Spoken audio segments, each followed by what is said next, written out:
qui vous a montré que la crainte de Dieu n'était pas le fait de considérer Dieu comme un père fouettard, n'était pas le fait de considérer Dieu comme un terroriste qui a une ceinture autour de la taille, qui peut faire exploser à tout moment, après bien sûr d'avoir pris le soin de vous embrasser. Et ensuite il fait exploser. Que la crainte de Dieu n'était pas cela. Que la crainte de Dieu, c'est plutôt l'amour de Dieu. La crainte de Dieu, c'est plutôt le fait de garder les commandements de Dieu, de garder la parole de Dieu. La crainte de Dieu, c'était plutôt le fait de chercher à lui être agréable. C'était plutôt la peur de lui déplaire. Non pas la peur d'être fouetté ou puni par lui, mais la peur de lui déplaire. Que c'était plutôt ça la crainte de Dieu. Et comme je dis souvent, le Saint-Esprit nous devance. Il était prévu que ce soit moi, dimanche dernier, qui puisse nous apporter la parole ici. Alors, certaines circonstances n'ont pas permis que ce soit ainsi. Mais dans tous les cas, si j'avais apporté la parole, tel qu'il l'a fait, c'est exactement comme ça que je l'aurais fait. Alors qu'on ne s'est pas concerté. On n'a même pas pris le temps de méditer ensemble, de faire des débriefs, etc. Mais il l'a abordé exactement de la même manière. Et lorsqu'il dit que son cœur est chagriné, que son cœur est lourd, supporte un poids important, parce que, dit-il,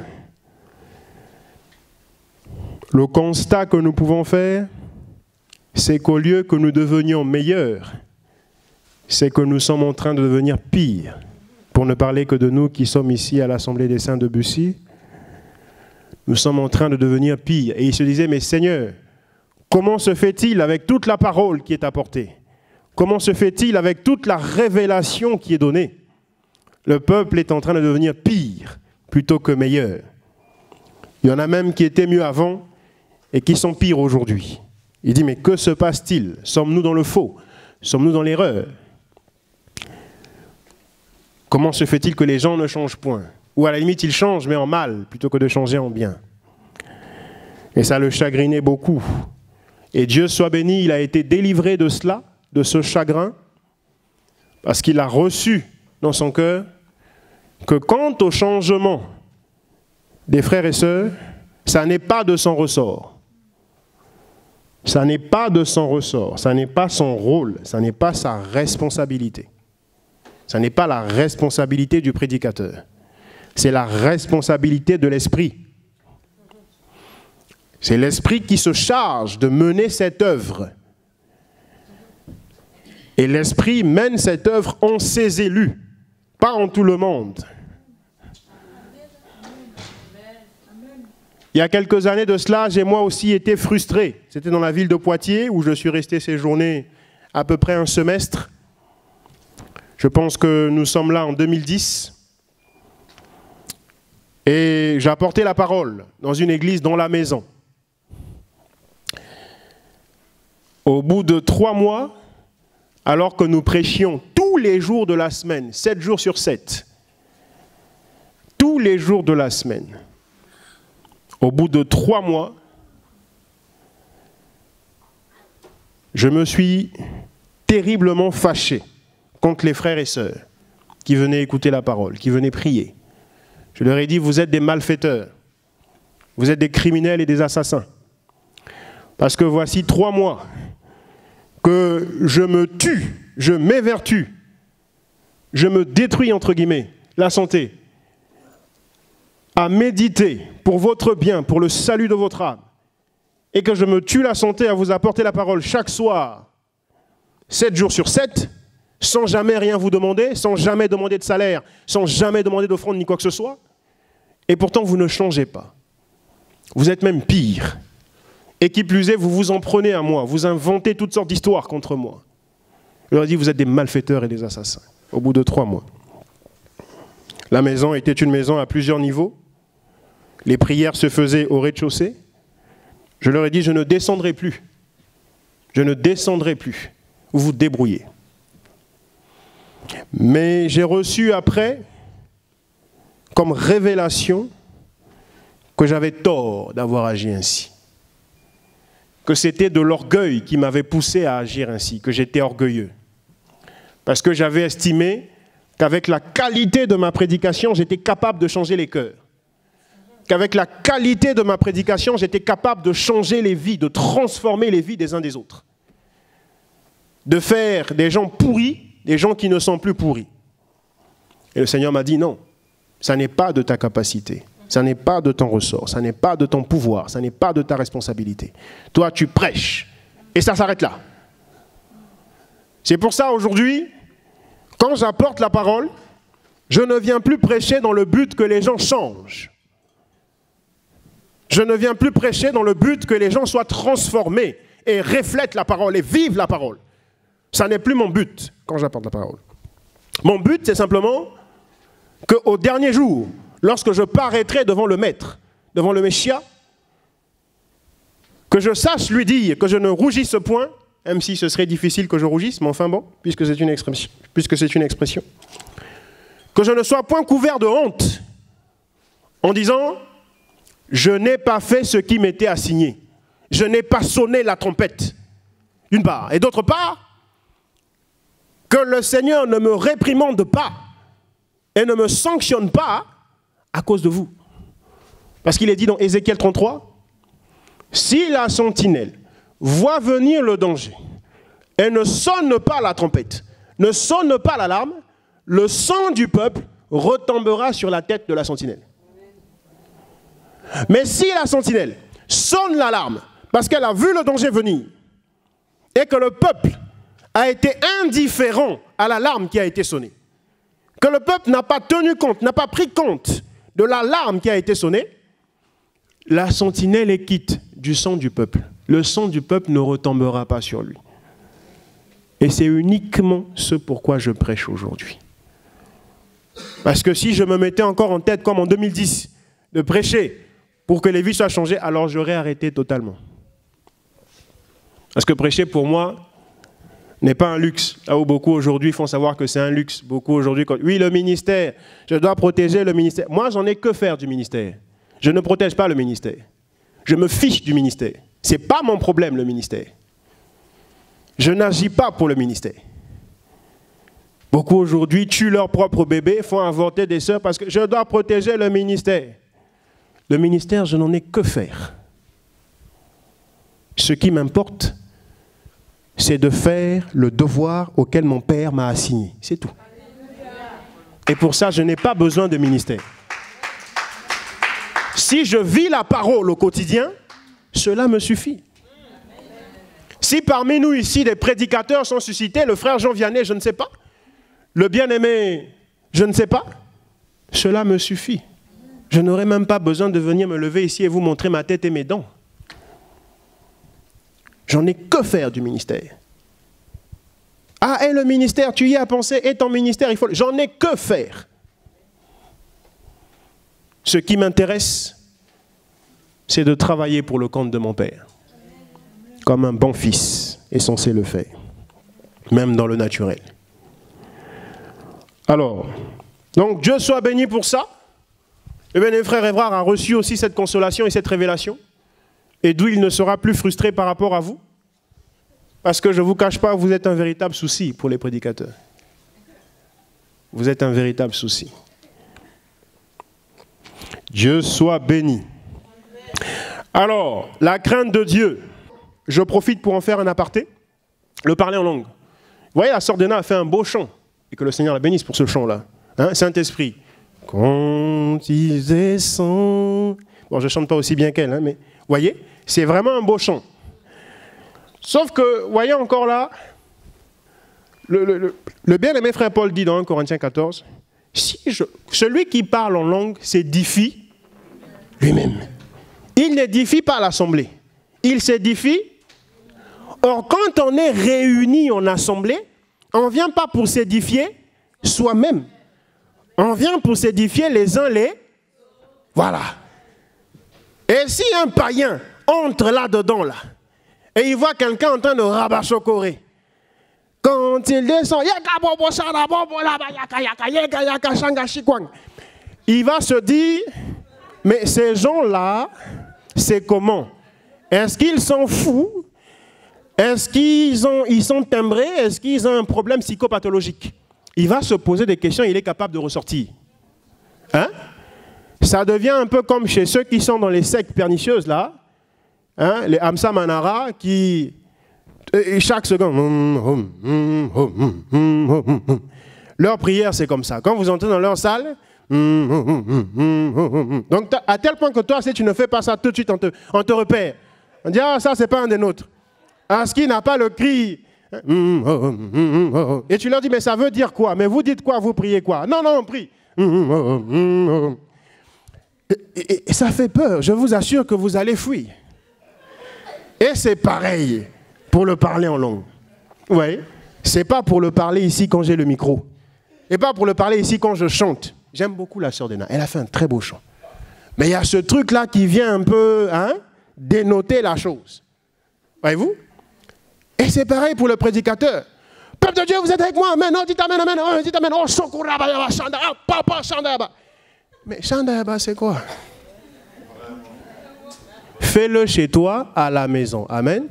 D'autant que l'Écriture dit, si tu parles en langue comme ça dans l'Assemblée des Saints, il faut l'interprétation. Moi, j'ai parlé dans ma langue natale tout à l'heure, le Congo, de ce grand empire Congo qui existait dans l'Afrique centrale. Et vous avez vu que ça a nécessité l'interprétation. Tout le monde, ah, mais c'est comment, mais on n'a pas compris. Il y en a qui n'ont pas. Bref. Donc, voilà un peu la chose. Amen. Amen. Et nous verrons. Frère Evans, tu as ta réponse? Mais c'est une pratique que nous faisons tellement couramment. Vous savez, il y a tellement de pratiques que l'on fait aujourd'hui dans l'Église qui n'ont rien à voir. Moi, je m'inscris dans ce registre. Je veux éveiller la conscience des chrétiens. Je veux éveiller la conscience des peuples, surtout afro-descendants, qui sont lobotomisés, qui sont tellement assujettis dans leur conscience. Je veux éveiller la conscience. Aussi bien des afro-descendants en général que de l'Église. Il y a tellement de pratiques qui sont étrangères, qui n'ont rien à voir. Mais ça s'est tellement ancré que quand tu parles comme ça, on dit « Ah, pharisien !» Non, il ne s'agit pas de pharisien. Il s'agit simplement de faire dans la simplicité. C'est-à-dire, quand tu présentes maintenant ce qui est simple, c'est maintenant ce qui est simple là qui paraît maintenant compliqué. Alors que c'est plutôt nous qui sommes aujourd'hui dans des choses compliquées. D'accord? Soyez bénis, peuple de Dieu. Shalom à la regarde, s'il y en a qui sont là et qui suivent. Donc c'était une salutation, pour l'interprétation, la voici, c'était une salutation que je faisais à l'arrière-garde. D'accord? La crainte de Dieu. La crainte de Dieu. Ça tombe à point nommé, la crainte de Dieu. Nous n'avons plus la crainte de Dieu dans nos assemblées. Nous n'avons plus la crainte du Seigneur dans nos assemblées. C'est pour ça que ça ne va pas. C'est pour ça que le mouvement évangélique est le mouvement le plus satanique qui soit de toute l'histoire de l'Église. Il n'y a pas eu des branches dans l'Église depuis la mort de notre Seigneur, sa mort, sa résurrection, jusqu'à aujourd'hui. Il n'y a pas eu de mouvement, même les témoins de Jéhovah là que l'on critique matin, midi, soir, ne sont pas aussi satanisés que le mouvement évangélique aujourd'hui. Même les Mormons, la soi-disant Église des saints des derniers jours, ne sont pas aussi satanisés que le mouvement évangélique aujourd'hui. C'est pourquoi ne vous faites même plus appeler chrétiens évangéliques. Faites-vous appeler chrétiens tout court. Chrétiens de la Bible, chrétiens tout court. Or, pourquoi l'Église évangélique aujourd'hui présente toutes ces tares? Pourquoi elle est dans ce dévoiement? Pourquoi elle a quitté, elle a, comme on dit, un train à dérailler? Pourquoi elle a quitté la voie ferrée? Pourquoi elle a quitté la voie tracée où le Seigneur a posé ses jalons? C'est parce qu'il n'y a plus la crainte. La crainte a été ôtée. La crainte a été ôtée. La crainte a été ôtée. C'est-à-dire qu'il y a une telle légèreté chez les chrétiens dits évangéliques aujourd'hui que tu te poses des questions. Mais est-ce que ces gens-là ont reçu le Seigneur? On a l'impression qu'aujourd'hui, dans nos assemblées, il n'y a que l'ivraie. Le blé, il n'y en a quasiment plus. Sur 100 personnes qui chauffent les bancs dans les salles d'église aujourd'hui, pour les églises dites bâtiments, pour 100 personnes qui chauffent les bancs, on se dit on va peut-être trouver 5 personnes qui sont le blé. Et les 95 autres, c'est livré. Les 95 autres, c'est livré. Et c'est difficile, c'est dur. Parce que le cœur du Père est attristé. Le cœur du Père souffre. Comme au temps de Noé, où il est descendu, il dit, mais que font ces gens-là? Et avant Noé, au temps où la tour de Babel fut construite, il est descendu, il dit, mais c'est pas possible. Mais que font ces gens-là? Comme au temps de Sodome, où il descend, il dit, mais que se passe-t-il?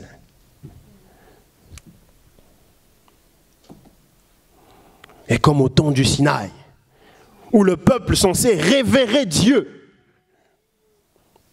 se met à faire un culte à Baal avec le veau d'or. C'est terrible. C'est terrible. Il y a un tel problème dans l'Église aujourd'hui, où tu te dis même, mais pourquoi ces soi-disant chrétiens-là ne vont pas tout de suite dans une religion qu'ils feraient à côté et qu'ils appelleraient la religion, par exemple, du fétichisme. Pour l'Afrique, par exemple. Sinon, pour l'Europe, la religion de Baal ou de Mammon. Pourquoi tout de suite, ils ne font pas le choix d'aller clairement et officiellement dans ces choses-là? Pourquoi préfèrent-ils souffrir à dire, nous, on est avec le Seigneur, par leur bouche, par leurs lèvres, comme il est écrit, ce peuple m'honore des lèvres, mais son cœur est éloigné de moi. Et dans le cœur, ils vont servir Baal, Mammon, Moloch, Astarté, la reine du ciel, Diane, pas notre bien-aimée sœur Diane, la déesse grecque, Athéna. Mais pourquoi ils n'y vont pas clairement et tout de suite? Pourquoi perdent-ils leur temps à dire on est avec Jésus? Mais c'est une véritable perte de temps. Comment des gens peuvent aimer perdre le temps à ce point?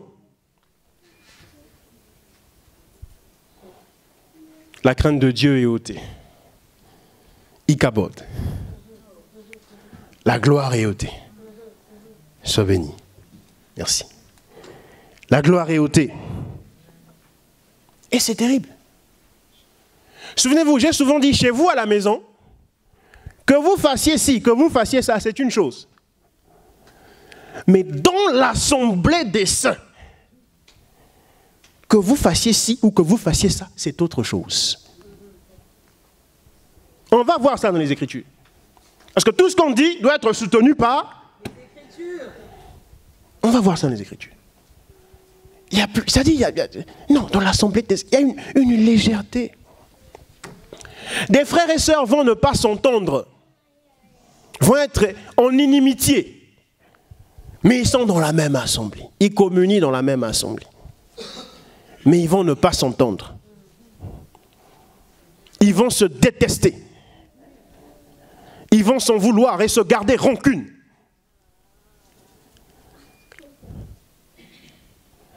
Là où il est dit, si tu viens dans la présence du Seigneur et tu te souviens, parce que le Seigneur te donne de te souvenir, que tu as un problème qui n'est pas réglé, tu as un différend, tu as un contentieux avec ton frère, avec ta sœur, laisse-la le culte que tu étais venu rendre à Dieu. Laisse-la.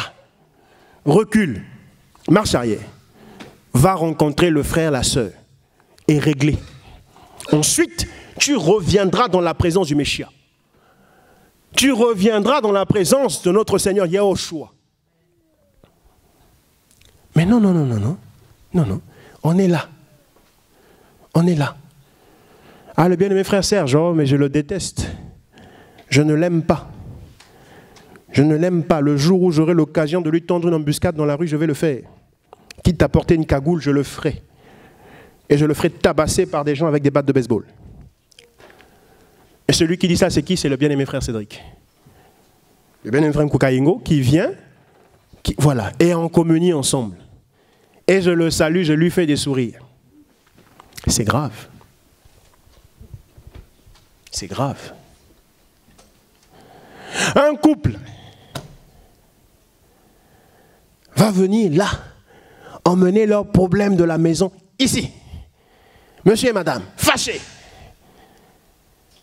dans l'assemblée des saints, dans la présence du maître, fâchés. Vous parlez aux frères, et vous avez l'impression que vous avez rencontré un lion sur la route. Vous avez l'impression qu'il va vous dévorer, tellement il rugit. Vous parlez à la sœur, la main sur la joue. Bien mes sœurs, comment vas-tu? Ah, ça va, ça va. Ça va seulement, Dieu fera, hein, c'est pas grave. Il dit, ah, tu me sors tout un roman, alors que je te demande juste comment tu vas. Mais il y a quoi même? Qu'est-ce qu'il y a? Non, non, il n'y a rien, ça va seulement. Non, il n'y a pas rien. Tout en toi montre qu'il n'y a pas rien, qu'il y a quelque chose. Mais il y a quoi? Dans l'assemblée des saints.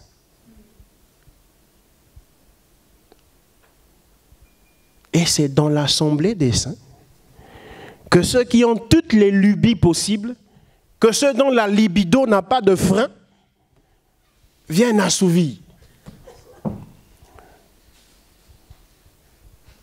Nous partageons, non? Nous sommes dans l'assemblée des saints. Ah. Celui-là va dire, sa verge va donner le pouvoir de délivrance aux sœurs. Mais c'est dans l'assemblée des saints. Ce n'est pas quelque part là-bas, il fait dans sa maison. Hein. Non, non, dans l'assemblée des saints et du haut de la chair. Que sa verge va apporter la délivrance aux sœurs. Donc les sœurs doivent aller faire la queue devant je ne sais où. Et une à une, hop, allez hop, allez hop. Où est la crainte du Seigneur? Celui-là va dire, non, c'est son pied là, il va mettre son pied sur ta tête. Et on doit verser l'eau, et quand l'eau là nettoie son pied et que cette eau tombe dans ta bouche, ça va te purifier. C'est l'eau de la purification. C'est où qu'on trouve ça? Les évangéliques. Les évangéliques. Celui-là va dire, oui, mais écoute, tu me fais une offrande de 1000 € et tu n'auras plus de problème dans ta vie. Je vais faire une prière tellement efficace que plus jamais tu n'auras d'ennui dans ta vie. Parce que Dieu m'a oint pour faire des prières à partir de 1000 €. Que nous fassions des abominations en notre nom, c'est une chose. Que moi j'ouvre mon cabinet de féticheur quelque part là-bas dans mon village et que je fasse tout ce que j'écris là, c'est une chose. Mais que je vienne dans l'assemblée des saints et que je fasse tout ce que j'ai décrit là, c'est autre chose. Tout à l'heure, on prendra l'écriture pour voir toutes ces choses-là. Ce que c'est que de faire dans son coin, ce que c'est que de faire dans l'assemblée de Michia. Pourtant, ça ne veut pas dire que je vous encourage chacun dans son coin à faire ceci ou cela. Le Seigneur a ça en horreur. Mais à plus forte raison, dans sa présence. Vous comprenez ce que je suis en train de dire?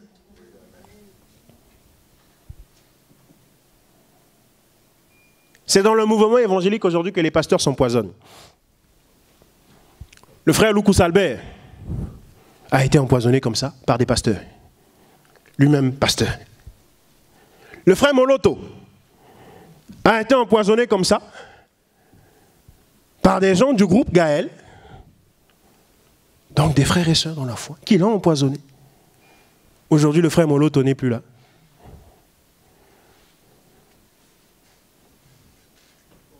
La crainte du Seigneur. L'Écriture dit, celui qui haït son frère, du verbe haïr, est un meurtrier. Nous, on se hait ici les uns les autres.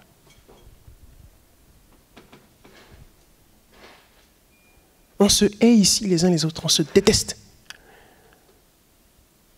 L'Écriture dit, celui qui dit raka à son frère, c'est-à-dire qui fait une injure à son frère, celui-là est maudit.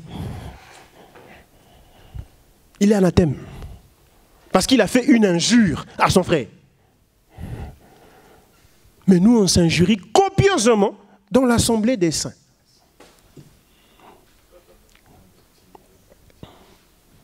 Copieusement.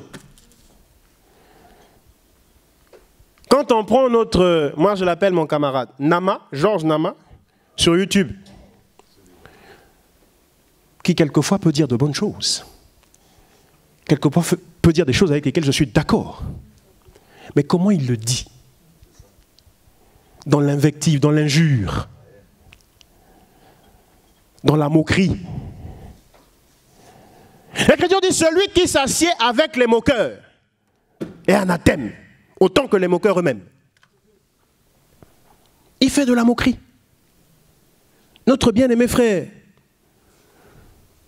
qui est petit de taille, mon compatriote de Côte d'Ivoire, qui a chanté « Je suis dans la joie, une joie immense, je suis dans l'émotion ». Le camarade Nama va parler de lui, va dire « Vous voyez comment il est petit là? C'est un mauvais esprit. Vous voyez, il n'est pas beau. Il est laid. C'est un mauvais esprit. » La crainte de Dieu. La crainte de Dieu. Une créature que Dieu a créée, que Dieu a faite. Tu as dit, il est laid. Est-ce que toi, tu as déjà créé un être humain? Je ne parle pas d'engendrer, parce que quand nous engendrons, nous ne créons pas.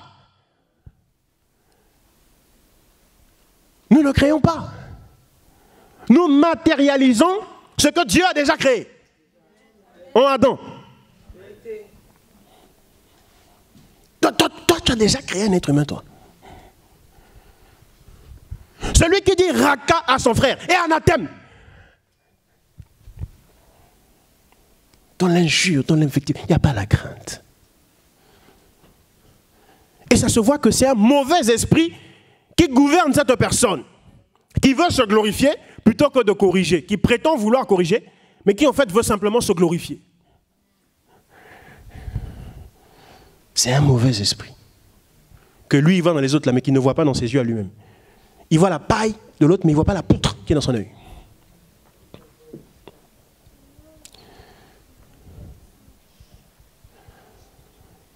Nous avions avec nous ici un prétendu bien-aimé frère. Ce frère, non content d'avoir divisé les uns contre les autres ici, d'avoir mené en révolte les uns contre le pasteur Évrard, en disant le pasteur Évrard est mauvais. Le pasteur Évrard n'est pas un bon pasteur. Le pasteur Évrard a favorisé les nouveaux, qui sont des petits enfants, des gamins, des adolescents. Le pasteur Évrard a négligé les anciens. Le pasteur Évrard n'aime plus les anciens. Il préfère et n'aime que les nouveaux. Non content d'avoir fait cela, tenu ce discours ici dans l'assemblée ici, en emmenant les gens dans des restaurants ça et là, dans des boulangeries ça et là s'asseoir, et calomnier et médire contre le pasteur, non content d'avoir fait ça, aujourd'hui qu'il est excommunié, que fait-il encore?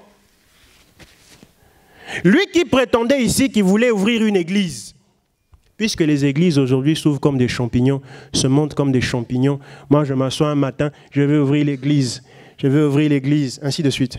Lui qui prétendait vouloir ouvrir une église, au lieu d'être content de l'opportunité qui lui est donnée, au lieu d'aller ouvrir son église et de faire sa java et tout ce qu'il veut là-dedans, le voici qu'il s'en va encore calomnier et médire contre le pasteur Évrard, contre le CEP, en disant il n'y a pas d'amour au CEP. Il n'y a pas d'amour au CEP. Les gens du CEP sont dans la haine. Les gens du CEP ne m'aiment pas. Les gens du CEP, il n'y a pas l'amour. Le pasteur Évrard ne leur apprend pas l'amour. Parce que quand j'appelle, ils ne veulent plus me répondre. Ils ne veulent plus me visiter. On va lire là, tout de suite, là, dans 1 Corinthiens 5. Je vais mettre des cales pour retrouver mes références qui, elles, sont prévues assez facilement avec cette grande Bible Thompson. Ce n'est pas toujours évident de se retrouver. On va faire la lecture dans 1 Corinthiens 5.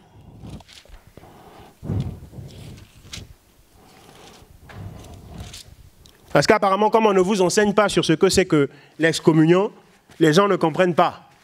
Et ce frère qui est absent aujourd'hui, mais dont l'ombre continue de planer et de détruire et de polluer le cep. Alors qu'on s'est dit maintenant qu'il n'est plus là, on va être en paix. Non, non, on n'est toujours pas en paix. De par ses complices qu'il envoie ici. Et au travers de qui il continue d'agir. On va faire la lecture dans 1 Corinthiens chapitre 5. Puisque vous pensez que c'est de la méchanceté, que ça n'est pas l'amour, etc., etc. On va faire la lecture. Dans 1 Corinthiens chapitre 5. À partir du verset 1, j'espère que c'est la bonne référence, je ne sais pas, on va voir si je me suis trompé, je demanderai aux uns et aux autres de m'aider. On entend parler, je suis au verset 1, donc chapitre 1 Corinthiens, première épître de Paul aux Corinthiens, chapitre 5 au verset 1. On entend parler constamment d'inconduite parmi vous et d'une inconduite telle qu'elle ne se rencontre pas même chez les païens. C'est au point que l'un de vous a la femme de son père, et vous êtes enflé d'orgueil, et vous n'avez pas plutôt pris le deuil, afin que celui qui a commis cet acte soit ôté du milieu de vous. Verset 3. Pour moi, absent de corps, mais présent d'esprit, j'ai déjà jugé, comme si j'étais présent, l'auteur d'une telle action. Verset 4. Car au nom du Seigneur Jésus, vous et mon esprit, nous sommes assemblés dans la puissance de notre Seigneur. Qu'un tel homme soit livré à Satan. Je suis au verset 5. Qu'un tel homme soit livré à Satan pour la destruction de la chair, afin que l'esprit soit sauvé au jour du Seigneur Yahushua. Il n'est pas beau, votre sujet de gloire. Ne savez-vous pas qu'un peu de levain fait lever toute la pâte? Verset 7. Purifiez-vous du vieux levain, afin que vous soyez une pâte nouvelle, puisque vous êtes sans levain, car Christ, notre Pâque, a été immolé. Verset 8. Célébrons donc la fête, non avec du vieux levain, ni avec du levain de perfidie et de méchanceté, mais avec les pains sans levain de la sincérité et de la vérité. Je vous ai écrit dans ma lettre de ne pas avoir de relation avec les débauchés. Verset 10. Ce n'est pas d'une manière absolue, car les débauchés de ce monde, ou avec les cupides, et les accapareurs, ou avec les idolâtres. Autrement, vous devriez sortir du monde. Verset 11. Maintenant, ce que je vous ai écrit, écoutez très bien. Hein?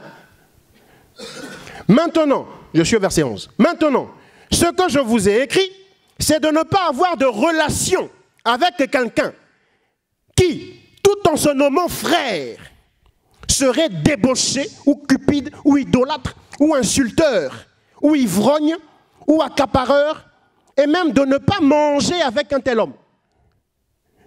Verset 12. Qu'ai-je en effet à juger ceux du dehors? N'est-ce pas ceux du dedans? N'est-ce pas de ceux du dedans que vous êtes juges?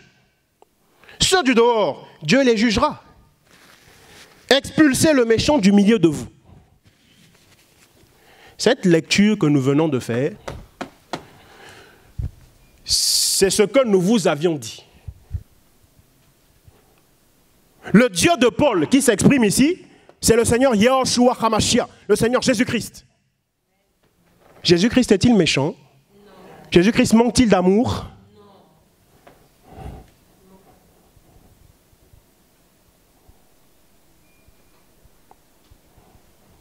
Il n'y a plus la crainte. La crainte de l'Éternel est sortie de l'Église, faisant de l'Église évangélique l'Église la plus apostate, la plus prostituée qui soit, depuis le commencement de l'histoire de l'Église.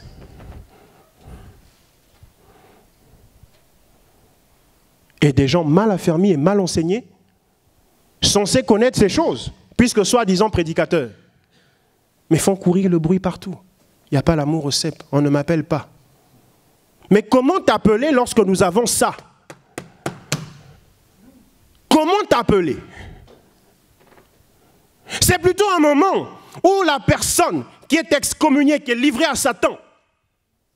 C'est parce que l'enseignement fait défaut aujourd'hui. C'est-à-dire que les gens, plutôt que d'être enseignés, on leur parle des démons à longueur de journée. Les démons de ta famille te poursuivent. Les démons de ta famille, les démons de tes ancêtres. Ah, les démons de ton Gwankaj, les démons de ton tata Mwasi, etc. De ton oncle, de ta tante. Ces démons-là font ceci. Du coup, les gens ne sont pas enseignés. Les seuls enseignements qu'ils ont, c'est les démons. Quand ce n'est pas les démons, c'est le dominionnisme. C'est le dominionnisme. Ah, je dois dominer, je dois régner, je dois être riche. Si je suis pauvre et que je suis chrétien, c'est la malédiction. Un chrétien ne peut pas être pauvre. Je dois créer des entreprises. Si je n'ai pas d'entreprise à mon actif, c'est que je suis maudit. Parce qu'en tant que chrétien, il me faut avoir des entreprises. Je dois acquérir des biens matériels. Je dois avoir un patrimoine immobilier. Parce que si tel n'est pas le cas, je suis maudit. C'est ce qu'on nous prêche aujourd'hui dans l'Église. Soit c'est la démonologie, soit c'est le dominionnisme, soit c'est, comme j'ai dit, le mbicoudisme. Le mbicoudisme. Vous serez délivrés du mbicoudisme ici. Amen. Parce que vous devez savoir que parmi tous ceux qui se déclarent prophètes, hein, pour dire aux gens les couleurs des sous-vêtements, surtout des sœurs, et là elles sont impressionnées. Ah, comment il a connu la couleur de mon sous-vêtement? Ah, c'est vraiment un homme de Dieu. Et on l'appelle prophète. Ce sont des charlatans. Ce sont des charlatans. Ce ne sont pas des... Non seulement ils ne sont pas prophètes, mais ils ne sont pas chrétiens. Ils ne sont pas serviteurs de Dieu. Ils ne sont pas serviteurs de Dieu. Ils ne sont pas chrétiens. La prophétie vient pour enseigner, corriger, convaincre et instruire. Elle ne vient pas pour te révéler la couleur de tes sous-vêtements. Elle ne vient pas pour te révéler que ton petit frère, c'est à cause de lui que tu ne trouves pas de travail. Que ton oncle, c'est à cause de lui que tu n'enfantes pas. Elle ne vient pas pour révéler ce genre de choses. Ça n'est pas la prophétie. C'est de la charlatanerie. C'est du charlatanisme. C'est de l'escroquerie. C'est de la divination. Et ces gens-là abusent de vous.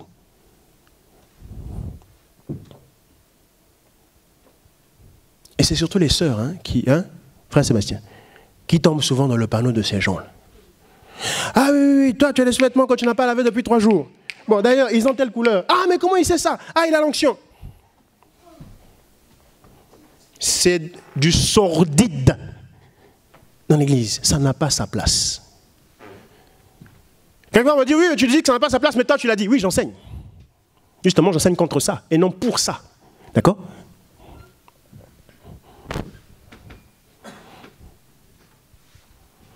Ah, toi, tu n'as pas changé tes draps depuis 2 jours. Mais tu as dit, qu'est-ce que le Seigneur a à voir avec le fait que la sœur n'ait pas changé ses draps depuis 2 jours? Sur son lit là-bas. Est-ce que c'est mon lit à moi? En quoi ça me regarde? C'est moi qui dors dessus?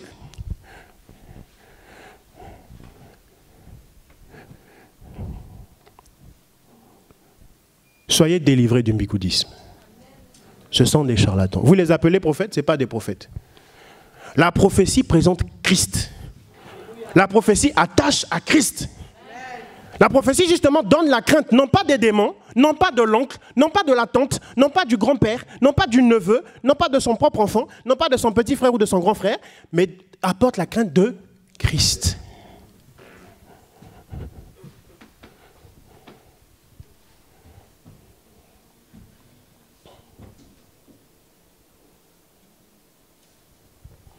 La crainte de Dieu, il n'y a plus de crainte. Il n'y a plus de crainte. On va prendre l'écriture.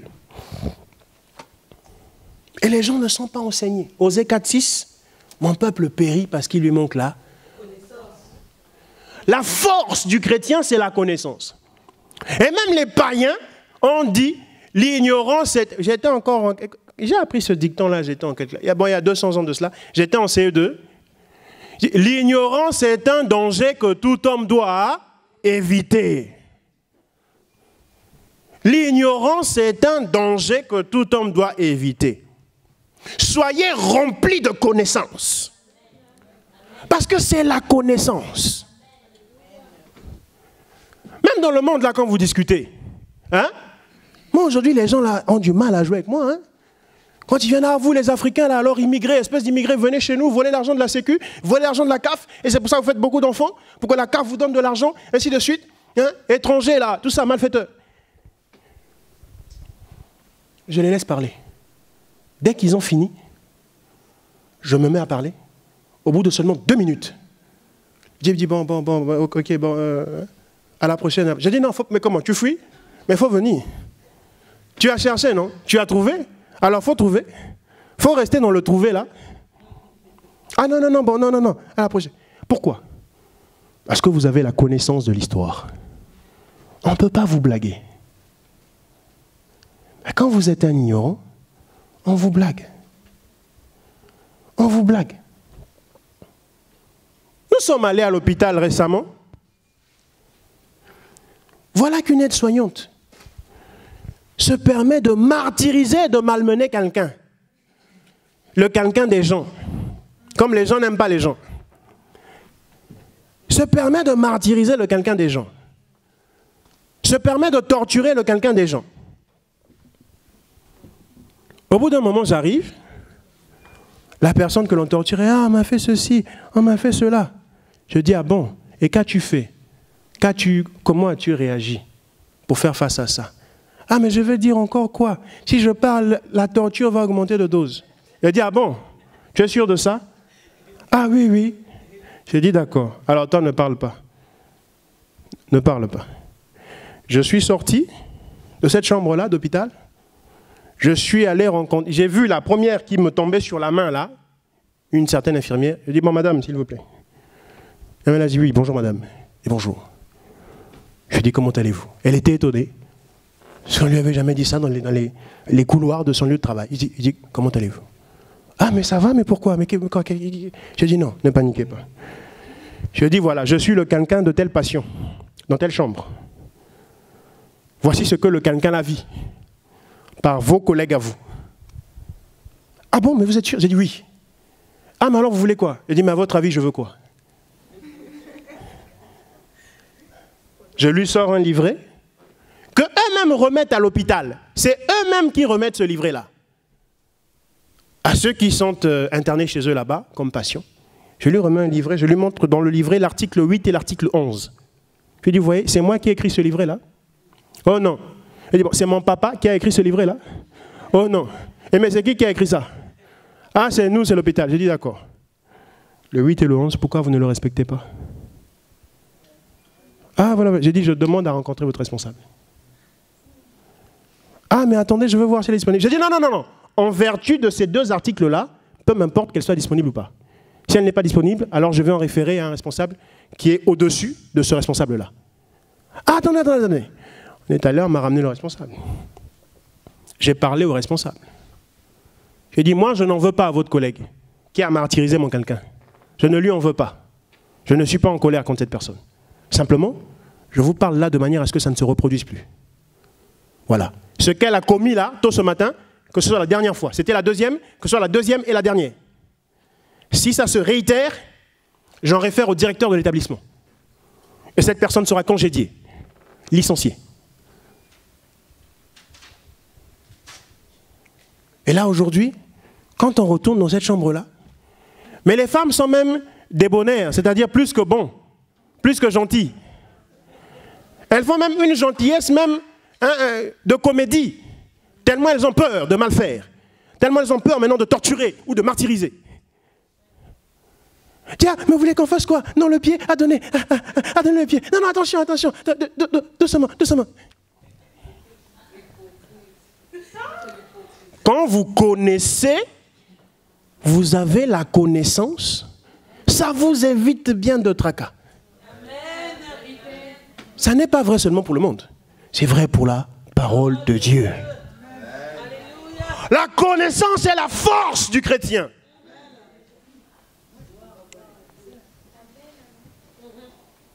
Soyez remplis de connaissances. Aimez la parole de Dieu. Et tous les pasteurs escrocs, sorciers, sataniques, assassins, mais ne feront pas commerce de vous. Ne feront pas commerce de vous. Et il y a beaucoup de dégâts. Il y a beaucoup de dégâts aujourd'hui. Je vous ai dit en Côte d'Ivoire, mon pays d'adoption, la tête d'un chantre. Oui, j'imaginais le frère Serge, on l'égorge. Et qui l'égorge, c'est le bien-aimé frère Cédric. Je l'égorge et je pose sa tête là, sur la chair. Parce que le féticheur que je suis allé voir, pour avoir la puissance, pour faire des miracles devant vous et vous épater, pour prêcher avec onction, soi-disant, eh bien le féticheur m'a réclamé la tête du frère Serge.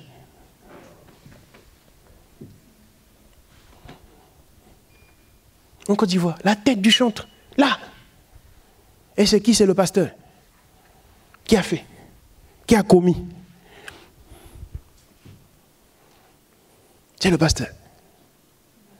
La crainte du Seigneur. Nous n'avons plus la crainte du Seigneur. Et il y a un qui était en train de faire sa réunion de prière avec ses bien-aimés, ses soi-disant bien-aimés dans le Seigneur. Voici que le féticheur vient frapper à la porte du lieu de rassemblement. Avec tapage et agitation. Les gens vont à la porte là-bas. Ça, c'est au Ghana, pays frontalier de la Côte d'Ivoire. Ils vont voir là-bas, à la porte. On dit, mais qu'est-ce qu'il y a? Monsieur, vous êtes qui? Venez taper là, tout ça. Mais nous, on est en réunion là. C'est une réunion de prière, quand même. Un peu de respect pour Dieu. Il dit, mais respect pour Dieu, parce qu'on vous a dit que votre pasteur là respecte Dieu. On vous a dit que votre pasteur là sert Dieu. Il me sert moi. Et la foule qui dit, mais comment ça? Il dit, oui, mais il me sert moi. C'est moi son maître, c'est moi son Dieu. Je lui ai donné un fétiche à moi. Il devait me payer. Et il ne m'a toujours pas payé. Donc je suis venu récupérer mon fétiche. Et il y a tellement eu de tapage que la police est venue. La police étant venue, on dit, mais comment, qu'est-ce qu'il y a? Mais il y a un attroupement là, il y a quoi? Vous voulez faire un coup d'état, il y a quoi? On dit non, c'est le pasteur. Mais qu'est-ce qui se passe, le pasteur? Ah, il aurait soi-disant le fait. Et on vient, on dit, bon, mais pasteur, c'est comment? Il va chercher dans son bureau ou dans je ne sais pas quoi. Il ramène le linge tout blanc au féticheur, il dit, voilà. Et le féticheur ouvre pour s'assurer que son fétiche est bien dedans. Et il sort le truc, voilà, un petit tronc là, une petite statuette là et tout. La crainte de Dieu.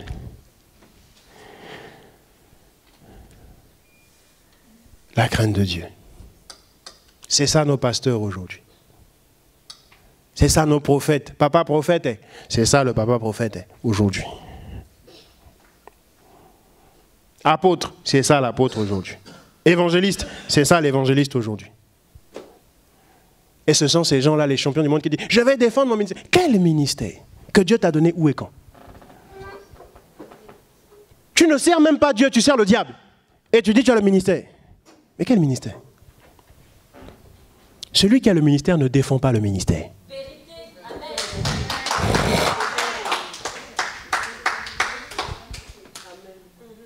Celui qui a le ministère ne défend pas le ministère. Son problème à lui, c'est pas qu'un scandale soit sur le concernant. On est tous sujets à scandale, à un moment ou à un autre. Mais son problème à lui, c'est de dire, Seigneur, que je m'écarte, ou que je sois là, permets au moins que ton peuple soit sauvé. Que moi, j'ai un enfer, soit, mais permets au moins que ce peuple voie ta gloire au dernier jour. C'est ce qu'a fait Moïse dans Exode 32. Moïse n'a pas protégé ou préservé son ministère au nom de je ne sais quel intérêt. Il a dit non, tu ne tues pas ce peuple, ô Éternel, laisse-le vivre. Si tu veux tellement le tuer, je me donne moi, je m'offre, tue-moi. Si tu veux tellement l'expédier en enfer, non, c'est pas grave, envoie-moi seulement. Il n'est pas là à dire non, non, sœur, tu vois avec ce qu'on a fait là, mon ministère va être... Qu'est-ce qu'on en a à faire de ton ministère?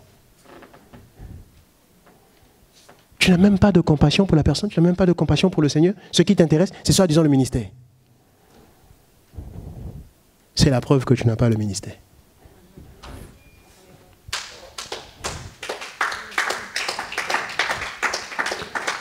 La crainte de Dieu. C'est un sujet particulièrement l'église évangélique aujourd'hui. C'est un sujet. C'est un sujet. C'est un sujet. On voit des gens, des soi-disant pasteurs, se déguiser en femmes sur la chair, soi-disant pour une fête culturelle. On s'habille en femme sur la chair et on mime les mouvements des femmes.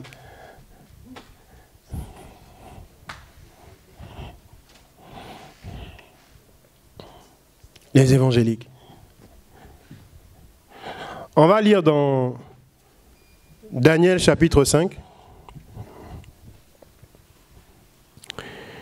Daniel chapitre 5, à partir du verset 1. Ce sera une très longue lecture, parce qu'on va lire quasiment tout le... Oui, quasiment tout le... Selon mes notes là, quasiment tout le chapitre. Mais bon, la parole de Dieu est une grâce. Je commence donc. Verset 1. Le roi Belshazzar donna un grand festin assez grand au nombre de 1000, et il but du vin en présence de ces 1000. Belshazzar, après avoir goûté au vin, ordonna d'apporter les vases d'or et d'argent que son père Nabuchodonosor avait enlevés du temple de Jérusalem, afin que le roi y boive, ainsi que ses femmes, ses concubines et ses grands. Alors on apporta les vases d'or qui avaient été enlevés du temple de la maison de Dieu à Jérusalem. Et le roi, ses grands, ses femmes et ses concubines y burent. Ils burent du vin et ils louèrent les dieux d'or, d'argent, de bronze, de fer, de bois et de pierre. À ce moment-là, apparurent les doigts d'une main d'homme. Et ils écrivirent en face du chandelier sur le plâtre de la muraille du palais royal. Le roi vit cette extrémité de main qui écrivait. Alors le roi pâlit, et ses pensées l'épouvantèrent. Les jointures de ses reins se relâchèrent, et ses genoux s'entrechoquaient. Verset 7. Le roi cria avec force de faire venir les astrologues, les chaldéens et les devins. Et le roi prit la parole et dit aux sages de Babylone, quiconque lira cette écriture et m'en donnera l'explication sera revêtu de pourpre, portera un collier d'or à son cou et aura la 3e place dans le gouvernement du royaume. Tous les sages du roi entrèrent, mais ils ne purent pas lire l'écriture, ni en faire connaître l'explication au roi. Verset 9. Sur quoi le roi Belshazzar fut tout à fait épouvanté, et il pâlit, et ses grands furent consternés. Verset 10. La reine, à cause des paroles du roi et de ses grands, entra dans la salle du festin et prit la parole. Ô roi, vis à jamais, que tes pensées ne t'épouvantent pas, et tu n'as pas besoin de pâlir. Il y a dans ton royaume un homme ayant en lui l'esprit des dieux saints. Et du temps de ton père, on trouva chez lui des lumières de l'intelligence et une sagesse semblable à la sagesse des dieux. Aussi le roi Nebuchadnezzar, ton père, l'établit chef des magiciens, des astrologues, des chaldéens, des devins. C'était le roi, ton père. Verset 12. Parce qu'on a trouvé chez lui, chez Daniel, nommé par le roi Belshazzar, un esprit supérieur de la science et de l'intelligence, de la faculté d'expliquer les rêves, de déchiffrer les énigmes et de résoudre les questions difficiles. Que Daniel soit donc appelé, il donnera l'explication. Verset 13. Alors Daniel fut introduit devant le roi. Le roi prit la parole et dit à Daniel, « Es-tu ce Daniel, l'un des déportés de Juda, que le roi, mon père, a mené de Juda? J'ai appris sur ton compte que tu as en toi l'esprit des dieux et qu'on trouve chez toi des lumières, de l'intelligence et une sagesse extraordinaire. On vient d'emmener devant moi les sages et les astrologues afin de lire cette écriture et de m'en faire connaître l'explication. Mais ils n'ont pas pu donner l'explication des mots. J'ai appris que tu peux donner des explications et résoudre des questions difficiles. Maintenant, si tu peux lire cette écriture et m'en faire connaître l'explication, tu seras revêtu de pourpre. Tu porteras un collier d'or à ton cou et tu auras la 3e place dans le gouvernement du royaume. Verset 17. Alors Daniel répondit en présence du roi, « Garde tes dents pour toi et accorde à un autre tes présents. Je lirai néanmoins l'écriture au roi et je lui en ferai connaître l'explication.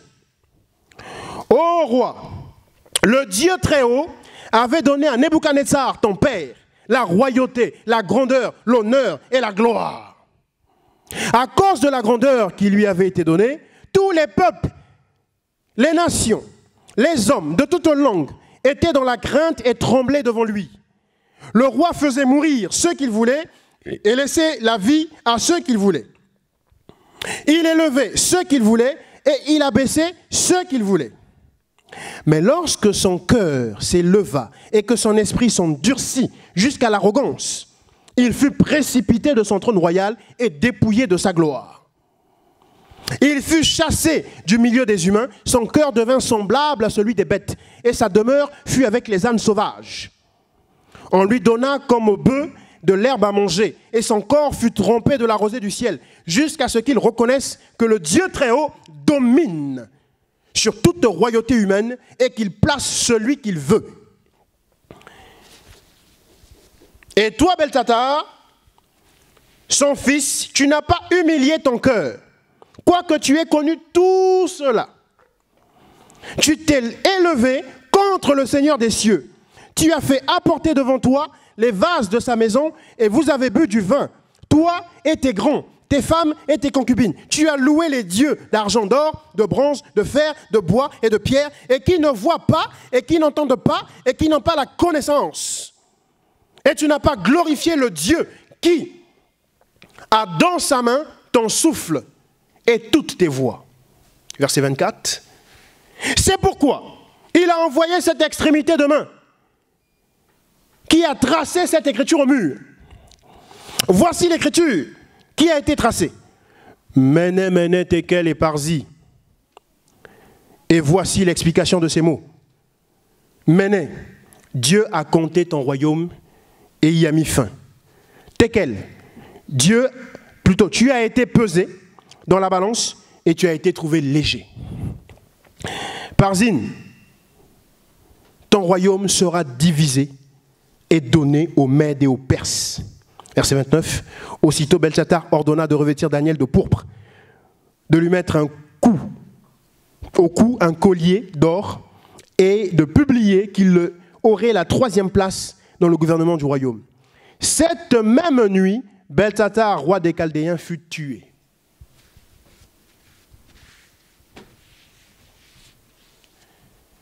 La crainte de Dieu. Beltsatsar était le roi des Chaldéens, héritier du grand roi Nebuchadnezzar. Roi des Chaldéens. Le royaume de Chaldée, c'était le royaume de Babylone. En son temps, le plus grand royaume, c'était les États-Unis de leur époque.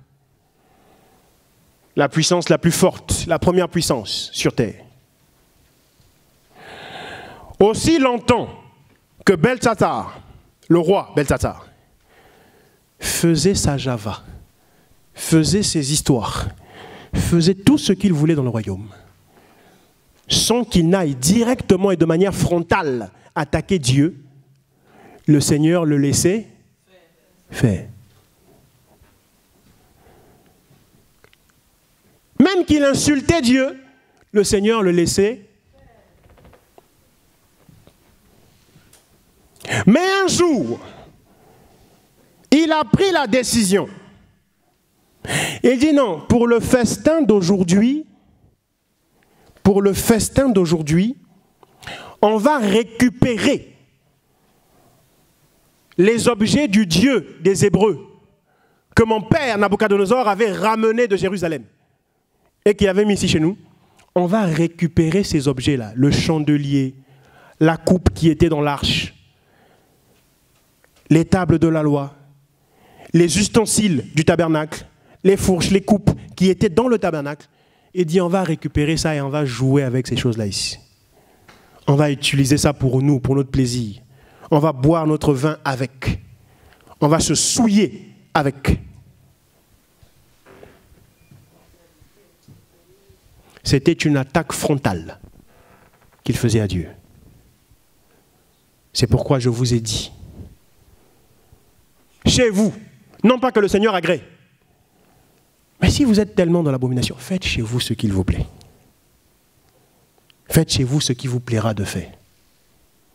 Mais dans l'assemblée des saints, ne provoquez pas Dieu.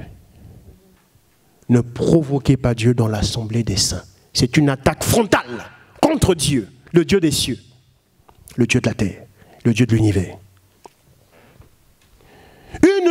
Il a dit, c'est même pas une main, c'est juste des doigts. Des doigts sont venus écrire au mur de la salle où Beltsatsar portait son festin. Les doigts sont venus écrire au mur. Mené, mené, tekel et farzin. Et Beltsatsar voyait les doigts en train de se déplacer sur le mur et de noter. Il ne voyait pas une personne, mais il voyait des doigts de main écrits. Il n'arrivait pas à lire cette écriture. Déjà, ne serait-ce que la lire, il n'arrivait pas. Il ne savait pas comment la lire, parce que c'était une langue qu'il ne connaissait pas. Tous les peuples sur qui il dominait, aucun de ces peuples n'avait cette langue-là comme langue. Et il a rassemblé ses magiciens, ses devins, ses satrapes. Il dit non, non, non, non, les gars, venez. Lisez-moi ce truc-là. Qui pourrait le lire? Et donnez-en l'interprétation. Qu'est-ce que ça veut dire? Personne n'a réussi à lire ça. Personne n'a réussi à lui en donner l'interprétation. C'est pourquoi je dis vous serez délivrés, je fais une digression, de l'esprit du bicoudisme. Hein? Pasteur, j'ai fait un rêve. Ah, tu as fait un rêve?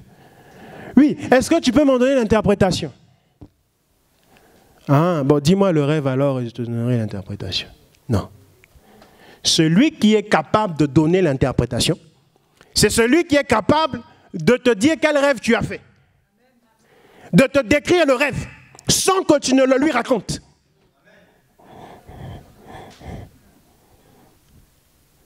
C'est ce qui s'est passé ici avec le père, Nebuchadnezzar. Et là, avec le fils, c'est pareil. Celui qui est capable de donner l'interprétation de ce qui est écrit, c'est celui qui est capable déjà de lire l'écriture. C'est pas non, que quelqu'un me la lise et ensuite j'interpréterai. Non. Mené, tekel, farzin, compter, peser, diviser. Tu as été trouvé léger. Et ton royaume te sera arraché. Aujourd'hui même. Aujourd'hui même, ton royaume te sera arraché. Le jour même, Beltsatsar est mort. Cette main, du moins cette terminaison de main, qui écrivait, c'est l'image du ministère de la parole. C'est l'image pour nous, l'Église aujourd'hui, de l'Éphésiens 4:11. Ce sont les 5 doigts, les 5 manifestations du ministère de la parole, comme docteur, comme évangéliste, comme pasteur, comme apôtre, comme prophète. Merci. C'est l'instrument du jugement de Dieu aujourd'hui dans son Église. Parce que le jugement commence dans la maison de Dieu. Et là, Dieu a jugé Beltsatsar. Et il a jugé avec les 5 doigts de la main. L'écriture au mur. Le ministère de la parole aujourd'hui donne l'écriture au mur. C'est-à-dire la parole. C'est-à-dire le jugement. Parce que la crainte a quitté l'Église. Comme la crainte avait quitté Beltsatsar.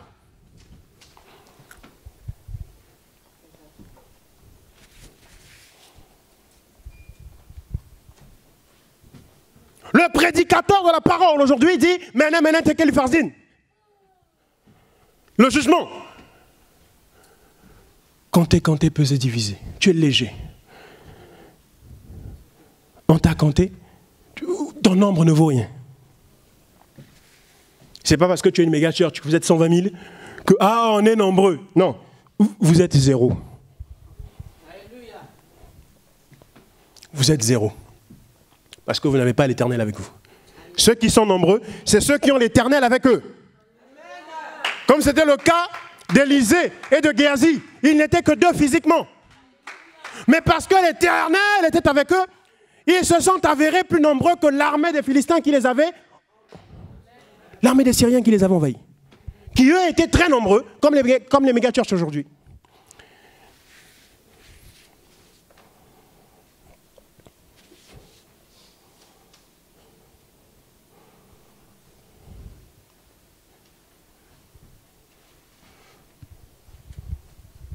On bénit le Seigneur. Eh bien, mes sœurs grâce me rappellent l'heure. Effectivement, il est l'heure. Il est l'heure de mettre fin à l'exhortation de ce matin. Et plaise au Seigneur, nous serons encore ensemble dimanche prochain. Il y en a beaucoup qui me détestent aujourd'hui parce que je prêche Christ. Mais le bien-aimé frère Paul a dit, si je plaisais encore aux hommes, je ne serais pas serviteur de Christ. Amen. C'est ça. Comment? Quand vous prêchez l'évangile, si tout le monde sur la terre vous aime, laissons même cette affaire de tout le monde sur la terre, non, prenons seulement dans l'Assemblée des saints. Si dans l'Assemblée des saints, tout le monde vous apprécie, tout le monde vous, comme on dit aujourd'hui, vous kiffe, posez-vous des questions. Dites-vous non, c'est que je n'ai pas prêché l'évangile. Non, non, mon évangile est suspect. Mon évangile ne vient pas du Seigneur Yahushua. C'est suspect. Comment ça, tout le monde? Et la sœur Diane vient, elle me kiffe. Ah, frère Cédric, j'aime quand tu prêches. Le frère Serge vient, me kiffe. Ah, frère Cédric, j'aime quand tu prêches. Le frère Jean Vianney vient. Frère Cédric, j'aime quand. La sœur Jessie. Notre bien-aimée sœur Violette. Ainsi de suite. Le frère Sébastien. Tout le monde. C'est qu'il y a un problème. Posez-vous des questions. Parce que l'évangile crée l'agitation. L'évangile irrite, met en colère ceux qui l'écoutent. L'évangile excite la colère de ceux qui l'écoutent. Ça leur donne envie de vous agripper au cou et de vous étrangler. Même s'ils ne se le permettent pas. Mais en eux, ça boue, ils n'ont envie que de ça. De vous agripper, de sauter sur vous et de vous égorger ou de vous abattre. Pas à tous, mais à beaucoup. Donc si tous viennent, je suis fan de toi. Ah bon? Ok, gloire à Dieu. Je suis fan de toi. Ah bon? Gloire à Dieu. Et tous font ça. C'est que le frère Cédric ne prêche pas l'évangile. Il doit y avoir des gens qui dans leur cœur doivent être en train de se dire, là où vous êtes là, dit celui-là le jour où je l'attrape, même dans l'obscurité, dans la rue, il verra. Là, vous savez que vous avez prêché l'évangile. Shalom Église, demeurez bénis.